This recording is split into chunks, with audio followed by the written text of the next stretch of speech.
अस्सलाम वालेकुम। Welcome to conflict card. दोस्तों, 1 अक्टूबर को ईरान ने एक बहुत बड़ा बैलिस्टिक मिसाइल अटैक किया है इजराइल पर, और इसकी जो वीडियोस निकल कर आ रही हैं वो इंतहाई ज्यादा शॉकिंग है, जो कि किसी के वहमो गुमान में भी नहीं थी। क्योंकि इससे पहले अप्रैल 2024 में भी ईरान और इसराइल के दरमियान एक स्टैंड ऑफ हुआ था, जहां ईरान ने बैलिस्टिक मिसाइल्स फायर किए थे, सब कुछ हुआ था। लेकिन तब कोई बहुत ज्यादा उसकी शायद हाइप नहीं बन सकी थी, या वो हाइप बहुत जल्दी बैठ गई थी। लेकिन इस दफा जो वीडियोस आ रही हैं मंजर आम पर, वो इतनी ज्यादा शॉकिंग है कि किसी ने शायद तारीख में भी नहीं सोचा था, और ना ही कभी इजराइल ने सोचा था कि उनके साथ कभी ऐसा होगा। तो असल में हुआ क्या है, इसकी डिटेल्स में आगे चलकर आपको बताता हूँ।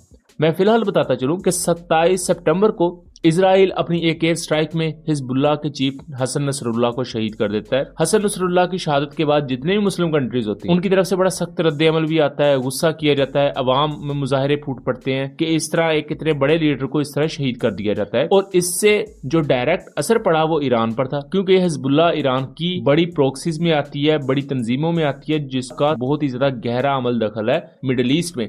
और लबनान की अगर इतनी बड़ी तंजीम के रहनुमा को इस तरह असैसिनेट कर दिया जाता है, तो उसके बाद ईरान ने कोई फौरी तौर पर जवाब नहीं दिया। तो इस वजह से ईरान पर तनकीद हो रही थी कि ईरान ने हिजबुल्लाह चीफ के असैसिनेशन का क्यों जवाब नहीं दिया, क्योंकि इससे पहले पैलेस्टाइन के इतने बड़े लीडर इस्माइल हानिया को ईरान के दारुल हुकूमत तेहरान में शहीद कर दिया गया, और बाद में पता चला कि उस तमाम चीज के पीछे इजरायली इंटेलिजेंस का हाथ है, और उस पर भी ईरान ने किसी किस्म का जवाब नहीं दिया था इसराइल को। ईरान पर यह तनकीद बढ़ रही थी, यहां तक कहा जा रहा था कि जैसे ईरान खुद मिला हुआ है इम्प्लिसिटली इजराइल या अमेरिका के साथ, ताकि वो पैलेस्टीनियन इन तरह के लीडर्स को असैसिनेट करवाने में फैसिलिटेट कर सके। तो अब फाइनली 1 अक्टूबर को ईरान की तरफ से 180 बैलिस्टिक मिसाइल्स फायर किए गए हैं इजराइल की तरफ।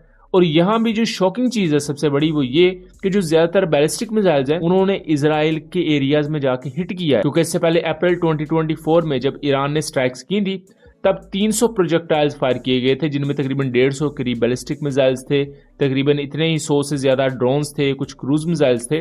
लेकिन तब तकरीबन 95% जो प्रोजेक्टाइल थे उन्हें इजराइल ने गिरने से पहले ही रोक लिया था, इजराइल और अमेरिकन एयर डिफेंस सिस्टम्स ने। लेकिन इस दफा क्या हुआ है कि इजरायली एयर डिफेंस सिस्टम मुकम्मल तौर पर नाकाम रहे हैं, और जो फुटेजेस आ रही हैं और उनको हम आपको दिखा भी रहे हैं, तो मिसाइल्स का डायरेक्ट इम्पैक्ट हो रहा है। और ये मिसाइल्स इजराइल के कैपिटल तल अवीव में गिरे हैं, उसके साथ साथ नेगेव के एरिया में गिरे हैं, जहां नवतीम एयर बेस है, जहां इजराइल के स्टेल्थ एयरक्राफ्ट F-35 होते हैं। और उसके अलावा भी बहुत सी फुटेजेस इस वक्त सोशल मीडिया पर निकलकर सामने आ रही हैं, जिनमें ज्यादातर मैं आपको नहीं दिखा सकता। यानी कि मिला जुला कर अगर कहा जाए तो ईरान की तरफ से जो बैलिस्टिक मिसाइल्स हैं, ये इजरायली एयर डिफेंस सिस्टम्स को डिच करते हुए इजराइल के मुख्तलिफ एरियाज में गिरे हैं। उसके साथ साथ दोस्तों इंफ्रास्ट्रक्चर का नुकसान देखा गया है, कैजुअलिटीज की रिपोर्ट्स भी हैं कि काफी ज्यादा नुकसान भी हुआ है। यहाँ ये भी देखा गया है कि Iranian missiles Israeli military installations के साथ साथ बहुत से सिविलियन एरियाज पर भी गिरे हैं, जिसकी वजह से मैंने बताया कि सड़कों और दूसरे इंफ्रास्ट्रक्चर का नुकसान हुआ है। इस पर इजरायली एयरफोर्स की तरफ से और इजरायली डिफेंस फोर्सेस, जिन्हें IDF कहा जाता है, उनकी तरफ से ऑफिशियल बयान भी आया है, और उन्होंने वार्निंग दी है ईरान को कि जो अब उन्होंने इतना बड़ा अटैक किया है उसके कॉन्सिक्वेंसेज और नताइज भी भुगतने पड़ेंगे। लेकिन दोस्तों, यहाँ सबसे ज्यादा शॉकिंग और अहम चीज तो ये है कि अप्रैल में जब इसी तरह के अटैक का जो हुजम था या वॉल्यूम था वो तकरीबन 2 गुना ज्यादा था, तो इसराइल ने तब उसे बड़े आराम से रोक लिया। लेकिन अब 1 अक्टूबर को जब ईरान ने एक अटैक किया जिसमें 180 बैलिस्टिक मिसाइल थे, बजाय के 300 साढ़े 300 मिसाइल्स होते, तो तब इसराइल उसको बिल्कुल भी नहीं रोक पाया। इसराइल के एयर डिफेंस सिस्टम्स ने बहुत कम इंटरसेप्शंस किए हैं। इस पर भी 2 मुख्तलिफ बयान है, वो मैं आगे चलकर आपको बताता हूँ। जो इस वक्त इजरायली एयर डिफेंस सिस्टम बिल्कुल ख्वाबे खरगोश में बैठा रहा, उसके बारे में मुख्तलिफ एनालिस्ट ये क्लेम कर रहे हैं कि इसराइल ने जानबूझ के इन मिसाइल्स को नहीं रोका ताकि उनके मुल्क में नुकसान हो, और फिर वो उसे जवाब बना के ईरान की न्यूक्लियर फैसिलिटीज पर अटैक करेंगे। क्योंकि इससे पहले हम जानते हैं कि 1981 में इसराइल ने इराक की न्यूक्लियर फैसिलिटीज पर अटैक किया। फिर 2007 में इसराइल ने शाम यानी कि सीरिया की न्यूक्लियर फैसिलिटीज पर अटैक किया। तो दोस्तों, ये चीज हमारे सामने है कि इसराइल सबसे पहले बेस पर अटैक करता है। इससे पहले 1990s के ईरा में उन्होंने पाकिस्तान की न्यूक्लियर फैसिलिटीज पर भी अटैक करना था, बट पाकिस्तान एयरफोर्स की वजह से वो अटैक नहीं कर सके थे। खैर, अब इनका जो बड़ा टारगेट है वो ईरान की न्यूक्लियर फैसिलिटीज है। अब ईरान में अगर जाकर डायरेक्ट अटैक करना है तो उसके लिए आपको वजह तो कोई चाहिए होगी।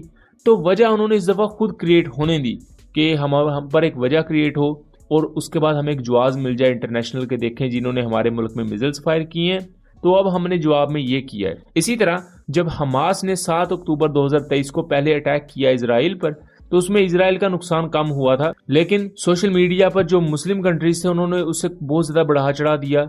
इसराइल के लिए वो एक बहुत ही ज्यादा कह सकते हैं कि जवाब बन गया कि बिल्कुल हम पर हमास ने अटैक किया है और हम अब जाके इनको तहस नहस कर देंगे। उसके बाद उन्होंने जो मार घाट वहां मचाई, यानी कि 40,000 प्लस पैलेस्टीनियंस शहीद हो चुके हैं और इनमें हमास के लोग कम और जो आम पैलेस्टीनियंस हैं वो ज्यादा हैं। तो हमें एनालिसिस करते हुए इस एंगल को भी मद्देनजर रखना होगा।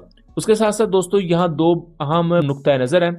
इजरायली सोर्सेज, इजराइल के जो ऑफिशियल सोर्सेज हैं वो ये कह रहे हैं कि उन्होंने ज्यादातर मिसाइल्स को इंटरसेप्ट कर लिया है, जबकि कुछ मिसाइल्स ने हिट किया है इजराइल के मुख्तलिफ एरियाज में, तल अवीव में, नेगेव के एरिया में और इस तरह के दूसरे एरियाज में, जबकि बहुत से दूसरे प्रोजेक्टाइल्स जो गिरते हुए देखे गए हैं वो इन मिसाइल्स का रैकेज है, क्योंकि हवा में जब इनको डिस्ट्रॉय किया गया एयर डिफेंस सिस्टम से तो इनका मलबा नीचे गिरा जिसमें आग लगी हुई थी। लेकिन ईरान ये क्लेम करता है कि उनके 90% प्रोजेक्टाइल्स या 90% मिसाइल्स ने डायरेक्टली हिट किया इजराइल को। अभी तक जो असल में डैमेज की इतलात हैं वो दोनों तरफ से कोई नहीं दी गई, ना ईरान की तरफ से ना इजराइल की तरफ से। और यहाँ तक के कुछ सोर्सेज तो ये भी कह रहे हैं कि जो नवातीम एयरबेस है वहां पर जो इजरायली F-35 एयरक्राफ्ट होते हैं उनको भी नुकसान पहुंचा है। लेकिन अभी तक इसके चूंकि विजुअल सबूत नहीं है तो हम इस खबर को कंफर्म नहीं कह सकते। जब इसके विजुअल्स आएंगे, हमारे सामने सबूत होंगे कि F-35 वाकई हिट हुए हैं, तो हम उस पर भी बात करेंगे। उसके साथ साथ दोस्तों हमें ये चीज भी देखनी होगी कि इसके बाद क्या होगा। इजराइल भी इसी तरह का एक अटैक करेगा ईरान पर और उसके बाद चीजें डीएस्केलेट हो जाएंगी, जैसा कि अप्रैल 2024 में हुआ था। अप्रैल 2024 में क्या हुआ था कि 1 अप्रैल को एक ईरानियन IRGC कमांडर जो थे, एक बहुत हाई रैंक ऑफिशियल, वो सीरिया में एक इसराइली एयर स्ट्राइक में जान गंवा बैठे। उसके बाद 13 अप्रैल को ईरान ने मिसाइल्स फायर किए इसराइल पर, और जब इसराइल पर मिसाइल्स फायर किए गए तो इसराइल ने सेम इसी तरह की रिटोरिक्स दी कि हमारे मुल्क की सोवरेनिटी कंप्रोमाइज हुई है, हम छोड़ेंगे नहीं और हम ये करेंगे। जब इसराइल पर ये मिसाइल्स फायर किए तो उसके बाद इसराइल ने भी सेम इसी तरह की एक एयर स्ट्राइक कंडक्ट की इस्फहान के एरिया में ईरान के अंदर। तो ये जब ईरान ने भी मिसाइल फायर कर दिए और इसराइल ने जवाबन इस्फहान में एयर स्ट्राइक कर दी, तो उसके बाद दोनों कंट्रीज में डीएस्केलेशन होगी, क्योंकि दोनों कंट्रीज ने स्ट्राइक के बदले स्ट्राइक कर दी थी। तो सेम उसी तरह बहुत से एनालिस्ट ये भी क्लेम कर रहे हैं कि ईरान ने जो स्ट्राइक की है इसके मद्दे मुकाबल इसराइल भी अब इसी तरह एक स्ट्राइक करेगा। उसके बाद चीजें डीएस्केलेट होना शुरू हो जाएंगी, क्योंकि इससे पहले भी सेम यही चीज हुई थी। तो दोस्तों आपका इस पूरी सिचुएशन के बारे में क्या ख्याल है, अपनी आरा से जरूर आगाह कीजिएगा। जब पसंद आई हो तो इसे ज्यादा से ज्यादा शेयर कीजिएगा एंड चैनल को सब्सक्राइब कीजिएगा। मिलेंगे अगली वीडियो में, तब तक के लिए अल्लाह हाफिज।